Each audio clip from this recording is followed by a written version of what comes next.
ನಮಸ್ಕಾರ, ನ್ಯೂಸ್ 92ಗೆ ಸ್ವಾಗತ. ನಾನು ಇಸ್ಮಾಯಿಲ್ ಮುಲ್ಲಾ. ರಾಜ್ಯದ ಸುದ್ದಿಗಾಗಿ ನೋಡ್ತಾ ಇರಿ ನ್ಯೂಸ್ 92 ಇಂಡಿಯಾ. ಎಳ್ಳ ಅಮಾವಾಸ್ಯೆ ಸಂಭ್ರಮ ಜೋರಾಗಿತ್ತು. ಹೊಲಕ್ಕೆ ಪೂಜೆ ಮಾಡಿ ಭರ್ಜರಿ ಭೋಜನ ಸವಿದರು. ಉತ್ತರ ಕರ್ನಾಟಕದಲ್ಲಿ ಗ್ರಾಮಗಳಲ್ಲಿ ಸಂಭ್ರಮದಿಂದ ಗುರುವಾರ ಎಳ್ಳು ಅಮಾವಾಸ್ಯೆಯ ನಿಮಿತ್ತ ರೈತ ವರ್ಗದವರಿಂದ ಸಂಭ್ರಮದ ಚರಗ ಚೆಲ್ಲುವ ಸಂಪ್ರದಾಯ ಎಲ್ಲೆಡೆ ಆಚರಿಸಲ್ಪಟ್ಟಿತು.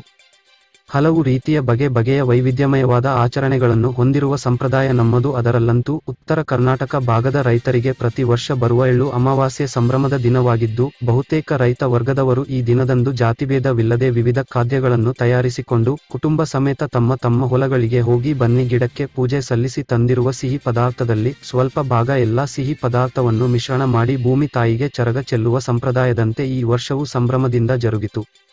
ಹೌದು, ಉತ್ತರ ಕರ್ನಾಟಕದಲ್ಲಿ ರೈತ ಸಮುದಾಯದ ವರ್ಗ ವಾಡಿಕೆಯಂತೆ ಎಳ್ಳು ಹಚ್ಚಿದ ಜೋಳದ ರೊಟ್ಟೆ ಮತ್ತು ಸಜ್ಜೆ ರೊಟ್ಟಿಯೊಂದಿಗೆ ಸಿಹಿ ತೀರಿಸಿನ ಎಳ್ಳು ಹೋಳಿಗೆ, ಶೇಂಗಾ ಹೋಳಿಗೆ, ಎಣಿ ಹೋಳಿಗೆ, ಹೂರಣದ ಹೋಳಿಗೆ, ಕಡಬು, ಒಂದೊಂದು ತರಹದ ಕಾಳು ಪಲ್ಯಗಳು, ವಿವಿಧ ಚಟ್ಟಿ, ಉಪ್ಪಿನಕಾಯಿ, ಮೊಸರು, ಮಜ್ಜಿಗೆ ಸೇರಿದಂತೆ ಇನ್ನೂ ಅನೇಕ ರೀತಿಯ ಸಿಹಿ ಪದಾರ್ಥಗಳನ್ನು ತಯಾರಿಸಿಕೊಂಡು ಎತ್ತಿನ ಬಂಡಿಯಲ್ಲಿ ಹಾಗೂ ಇತ್ತೀಚಿನ ದಿನಗಳಲ್ಲಿ ಟ್ರ್ಯಾಕ್ಟರ್ಗಳಲ್ಲೂ ಸಹ ಕುಟುಂಬ ಸಮೇತ ತಮ್ಮ ತಮ್ಮ ಕೃಷಿ ಚಟುವಟಿಕೆ ಹೊಂದಿರುವ ಜಮೀನುಗಳಿಗೆ ತೆರಳಿ ಸಂಭ್ರಮದಿಂದ ಪೂಜೆ ಸಲ್ಲಿಸಿ ಸಂಜೆಯ ವೇಳೆಗೆ ಕಡಲೆಕಾಯಿ ಗಿಡಗಳೊಂದಿಗೆ ರೈತ ವರ್ಗದವರು ತಮ್ಮ ಮನೆಗಳಿಗೆ ಹಿಂದಿರುಗಿದ್ದು ಪ್ರತಿ ಗ್ರಾಮದಲ್ಲೂ ಕಂಡು ಬಂದ ಸಾಮಾನ್ಯ ದೃಶ್ಯಗಳಾಗಿದ್ದವು.